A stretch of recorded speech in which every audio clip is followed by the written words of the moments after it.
I am Scott Smith. I'm Michael Smith. I'm Scott's younger brother. I'm Brandon Beck. My name is Michael Stanley. A lifelong Browns fan, born and raised here in Northeast Ohio. I've been a Browns fan since like 1979. Hanging out with these guys and having fun, watching the games, the crazy stuff that's said, the excitement of the games hooked me in and made me the way I am with it. I've been a Browns fan since the Cardiac Kids era. That's probably when I got turned on to the Browns. Well, I got turned on to the Browns when I started going to his basement and watch games. We got a good chemistry here. We think we put on a good show. We have a good time with it. We notice other people seem to have fun watching us, and we're giving it a whirl here. We started watching these games in my basement around 1975, 76. These guys were a little younger at the time, but it evolved once the Browns started to get good in the Brian Sipe era. And it flourished. We have wonderful history with all of this. And we talked years ago about doing a public access show.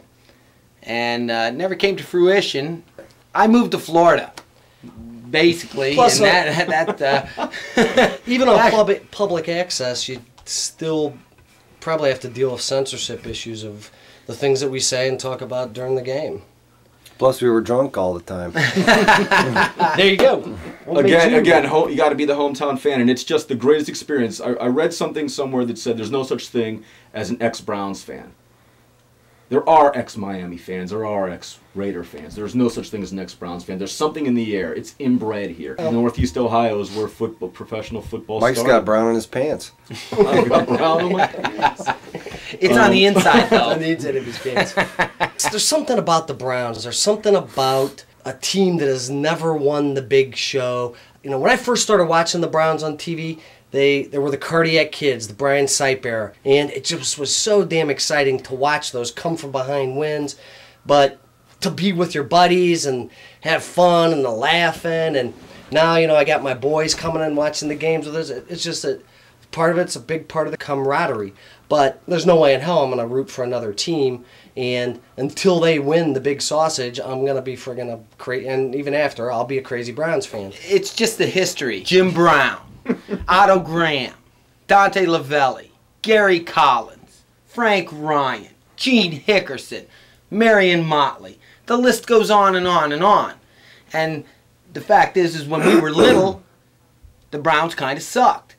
We evolved into a real team. A real sucky team. We're not really suck. When we started watching the Browns, they sucked. And then all of a sudden, the Sipe era and Sam Rutigliano came along. And they started winning games. And, you know, what really turned the tide was a Monday night game against the Dallas Cowboys. And it was in Cleveland. And Tom Darden laid down a hit on their wide receiver. They kept him from scoring a touchdown that was just... It was fantastic. And I mean, Don Meredith and Howard Cosell crowed. And the Browns came and they won that game. And all the talk the next day. Browns were the first team on Monday Night Football, by the way. Well, thanks for that factoid. That's okay. There's real football heritage here in Ohio. Ohio is a football state. Down in Canton is where it started, and that's why the Hall of Fame's here. And it's just a nuts and bolts franchise, man. That's what I like. I'm not into these frilly franchises, and that's what the Browns are all about. That's why I like them. We've built a culture of losing here. We are conspiracy theorists when it comes to everybody's trying to keep the Browns out of the Super Bowl, just so you know. Well, it just comes from the fact that when the Browns left... Taboo subject. You know, when Modell pulled this team out of Cleveland, there was such an outcry, and it was basically the fans of Cleveland that brought this team back. Absolutely. Because the NFL didn't care. They didn't care if there was a football team in Cleveland. They were making their money whether Modell moved the team to Baltimore or wherever, you know. Even when there was not a teamer, they were still selling team paraphernalia here. Yep. And the fans shut down the league office with phone calls and faxes. 2 days. In 2 days, NFL was shut 2 down. days, they didn't do nothing. And then they ended up calling the mayor of Cleveland saying, call off the dogs. We will get you a football team. there's no way we can listen to the announcers on TV call a game because it is just middle of the road, mundane. Give me some other adjectives. Boring. Incredibly boring. You know what they're going to say before they say it. Right. You know, and most of them don't even, if they're in Cleveland, they don't want to be there. Right. They don't know anything about the team. They know nothing about the city. And we get the lowest level of announcers. Right. Available. Period. Now, our radio guys, the guys from the local radio station up in Cleveland that call the games, they do a good job of calling the games. But again, there's certain things they can't say. They're good sports announcers with they're great. Donovan and good. Deacon, they're good. They put on a good show. But there are a lot of sports fans out there that would like something different. We've had that same thing for the last 50 years, basically. We think there's a market for fans that would like to hear commentary from fans. It's going to be irreverent. It's going to be poignant. Controversial. We're going to laugh. Funny. That's the part. It's One-sided and biased. Politically incorrect. Politically incorrect. And the other thing is it's unrehearsed. We're just sitting here doing our thing.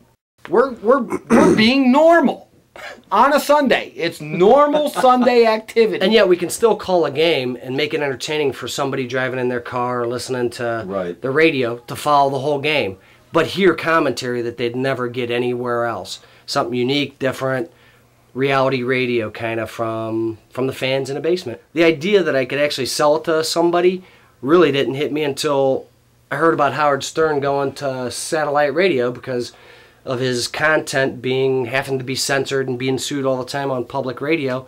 Well, the only place we could really do this show would be on satellite radio. We don't have to censor what we say and do during the game.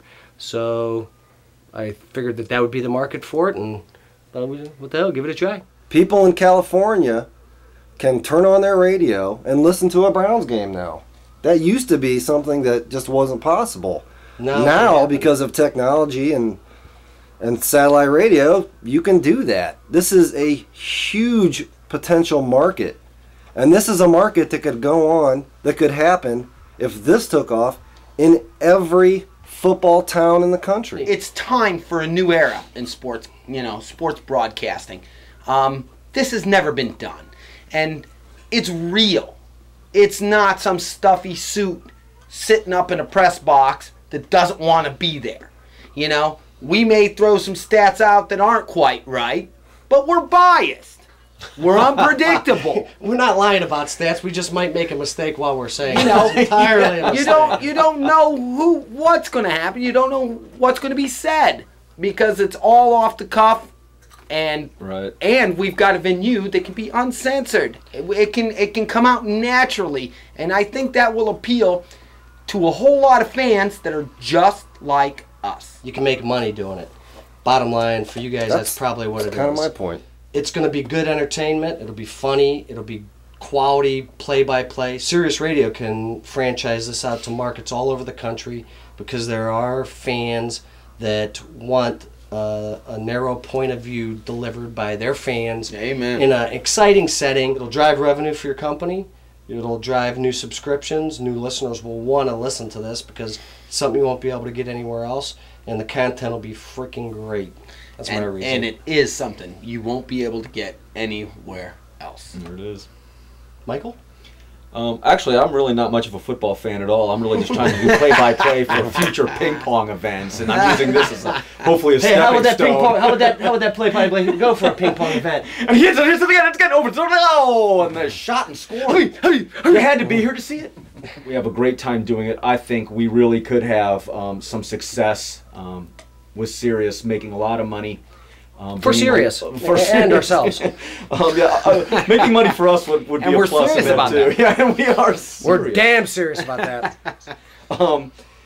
It's just, it is truly fun, and I think we could really bring a lot of enjoyment to a lot of other football fans out there who would get another way of listening to a game. Hey, MOON, that spells Browns football.